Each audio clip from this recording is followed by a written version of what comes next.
লাহোর কালান্দার্সের অনুশীলনে মুস্তাফিজুর রহমান। মুস্তাফিজের বোলিং প্রতিভা নিয়ে কোনো প্রশ্ন নাই, তবে কখনো কি আপনার মনে হয়েছে ক্যাপ্টেন হিসেবে দ্য ফিজ কেমন করবেন, কেমন হতে পারেন ক্যাপ্টেন মুস্তাফিজ? এমন একটা অজনপ্রিয় আলোচনায় উঠিয়েছেন পাকিস্তানের ধারাভাষ্যকার এবং সাবেক ক্রিকেটার রমিজ রাজা।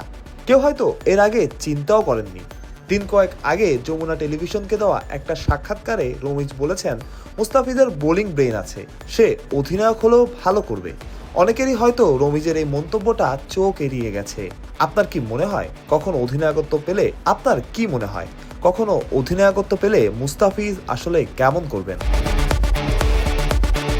সে আলোচনা একটু পরে। তার আগে লাহোর কালান্দার্সের অনুশীলনের প্রেক্ষাপটই আলোচনায় আনা যাক। একদম শুরু থেকে দ্য ফিজের সাথে ছিলেন পারভেজ হোসেন ইমন।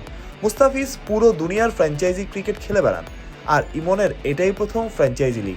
পিএসএলে ইমন আর মুস্তাফিজ একই দলে, একই সাথে ইমনের আনঅফিসিয়াল মেন্টরও ফিজ।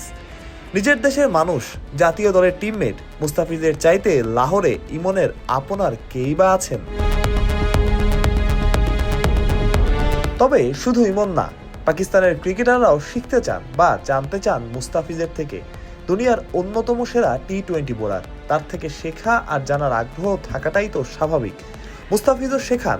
ভাষাগত পার্থক্য থাকতে পারে, বাধা থাকতে পারে, তবে ক্রিকেটেরও তো আলাদা একটা ভাষা আছে। সে ভাষা ভালোভাবেই তো জানেন মুস্তাফিজ। রমিজ যেটা বলেছেন, ক্যাপ্টেন হলো মুস্তাফিজ ভালো করবেন, খারাপ করবেন না। মুস্তাফিজকে যেমনটা বাইরে থেকে দেখা যায়, দ্য ফিজ একদম তার বিপরীত। ক্যাপ্টেনদের আসলে অনেক গুণ থাকতে হয়। প্রথমটা, তাদের পারফর্মার হতে হয়, সেটা ফিজ এমনিতেই। আপনার কি মনে হয় ক্যাপ্টেন হিসেবে মুস্তাফিজ কেমন করবেন? বাধা কি হতে পারে? অজনপ্রিয় একটা আলোচনায় তুলে এনেছেন রমিজ রাজা। যাই হোক, আপাতত ফিজের সব নজর পিএসএলেই হওয়ার কথা।